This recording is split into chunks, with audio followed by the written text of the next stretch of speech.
जय श्री महाकाल। जय माता रानी की। आप सभी को माता रानी सुखी रखें और सभी का जीवन सुखी रहे।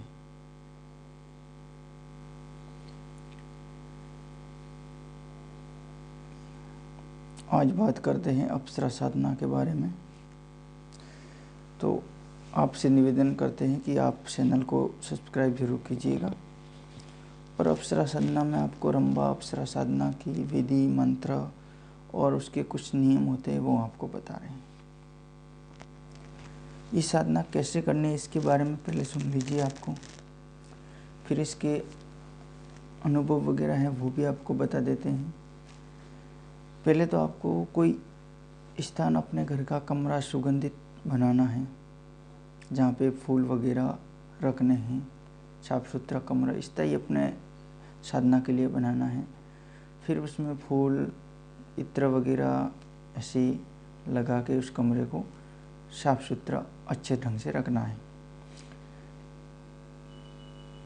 इसमें आपको क्या करना है कि जो भी अप्सरा है, रंभा अप्सरा, उसकी साधना कर रहे हैं तो अपने को उसकी फ़ोटो अगर कहीं से मिल जाए तो अप्सरा की सुंदर फ़ोटो होती है, वो फ़ोटो रख लीजिएगा।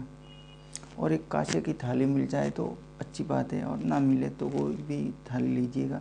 उसमें उनकी सामग्री होती है वो अपने को रखनी है, ठीक है। जैसे फूल है, चंदन है, ऐसी सामग्री है वो रखनी है। इसके अलावा मिष्ठान वगैरह हैं, जो भी उनके भोग वगैरह हैं वो आपको रखना है। इसमें आपको हो सके तो चमेली के तेल का दीपक जलाना है, नहीं तो घी का जला सकते हैं आप। इसके अलावा माला की बात करते हैं तो माला आपको मूंगे की माला आप प्रयोग में कर सकते हैं। लाल मूंगा होता है उसकी, अगर वो मिलती है तो ठीक है, वरना स्फटिक के हैं, और स्फटिक के नहीं है तो ये अपने को रुद्राक्ष वाली ही काम में लेनी है। तो इस तरीके से ये प्रयोग करने हैं। इसके अलावा ये साधना है वो आपको 21 दिन तक करनी है। 21 दिन तक रोज़ाना 21 माला जप करनी है। आपको 21 माला जप करने में ज़्यादा से ज़्यादा समय लगेगा आधा घंटा, उससे ज़्यादा कुछ नहीं लगेगा। आधे घंटे में आपको ये माला हो जाएगी, 21 माला है वो हो जाएगी। तो इस तरीके से ये साधना करनी है। ये साधना करने का समय है वो रात्रिकालीन रखना आपको, 11 साढ़े 11 के बाद में, या 12:30 के आसपास रख लीजिएगा। आधा घंटा है तो कोई ज़्यादा नहीं है। जितना आप रात्रि में रखेंगे उतना सफलता की ओर बढ़ेंगे। और एकाग्र भाव से करना है। साधक को क्या करना है, भोजन के लिए साधक को एक समय भोजन करना है, वो भी दिन में केवल दोपहर के समय में खीर का भोजन करना है। जैसे चावल दूध है, ऐसे खीर का कोई भोजन करना है, मीठा भोजन, जिसमें आपको किसी भी प्रकार का कोई अन्य पदार्थ काम में नहीं लेना है। ये साधक के लिए खाने की व्यवस्था हुई। इसके अलावा जो भी आप गणेश पूजन है, गुरु पूजन है, वो आपको सब करना है। कपड़े की बात करते हैं तो कपड़े आपको सभी को गुलाबी कपड़े का ही व्यवस्था करनी है। जैसे आसन है, साधक के कपड़े हैं, वो सभी गुलाबी ही होने चाहिए। इसके अलावा साधक के माथे पर है वो चंदन का तिलक लगाना है, लाल चंदन है, ठीक है, ऐसे लाल चंदन का तिलक लगाना है। और जब भी अंतिम दिन होता है उस समय उसको हवन भी करना होता है, तो हवन भी आपको करना है। अब साधक को कैसे अनुभव होंगे उसमें अप्सरा साधना में, तो अप्सरा साधना में कमरे में जैसे अचानक प्रकाश हो गया, ठीक है, या आप बंद आंखों में अचानक आपके कोई सामने चेहरा आ गया। और साधना में आपको इस डरावने अनुभव नहीं होंगे। आपको केवल वात्सल्य से संबंधित, मतलब एक प्रेमी के रूप में, दोस्त के रूप में, या कोई रहस्य के रूप में आपको अनुभव होंगे।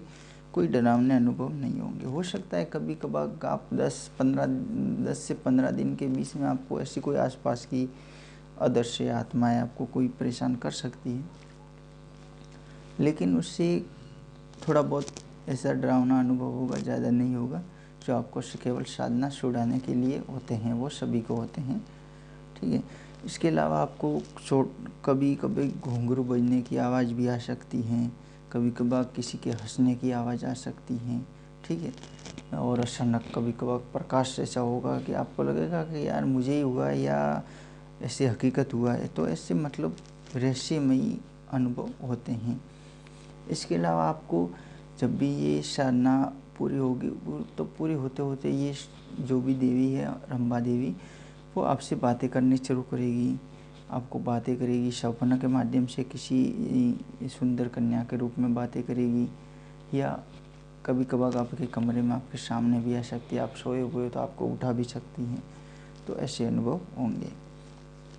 तो इस तरीके से ये साधना करनी है। अब इसके मंत्र की बात करते हैं।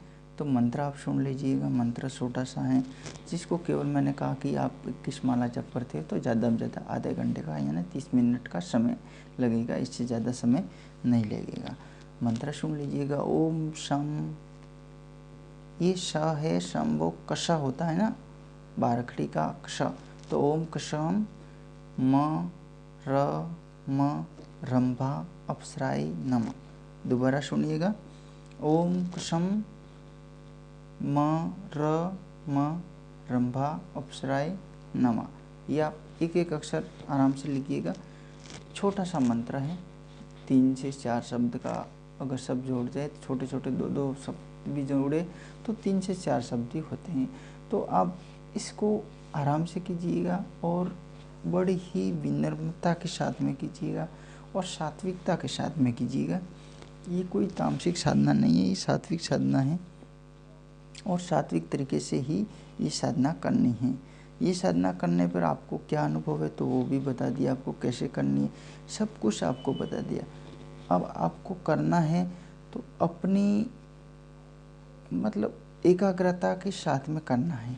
आप एकाग्र भाव से कैसे होते हैं तो उसके लिए आपको कुछ समय मेडिटेशन करने की आवश्यकता होती है। अगर मेडिटेशन करते हैं तो उसमें क्या होता है, कोई भी साधनाएं करते हैं तो उसमें एकाग्र करने की शक्ति प्राप्त होती है। साधक होता है उसको एकाग्र, जब तक एकाग्रता नहीं होती है तब तक किसी भी साधना में, चाहे कोई भी साधना हो, उसमें सफलता तक पहुंचना बहुत मुश्किल होता है। साधना होती है, किसी भी साधना में ध्यान की आवश्यकता जरूर होती है। बिना ध्यान के उस साधना तक पहुंचा नहीं जाता है और उस साधना में ध्यान की आवश्यकता को पूरा करना जरूरी होता है। तो आपको क्या करना है कि ध्यान के लिए मेडिटेशन की आवश्यकता होगी और आपको मेडिटेशन कुछ समय के लिए करना शुरू करना पड़ेगा। जैसे आप रात्रिकालीन में साधनाएं करते हैं तो संध्याकालीन आप मेडिटेशन कीजिएगा। संध्याकालीन में मेडिटेशन करने का शुभ समय होता है वो शाम को 5 बजे से 8 बजे के बीच में आप कीजिएगा। जब भी जितना होता है आप कीजिएगा।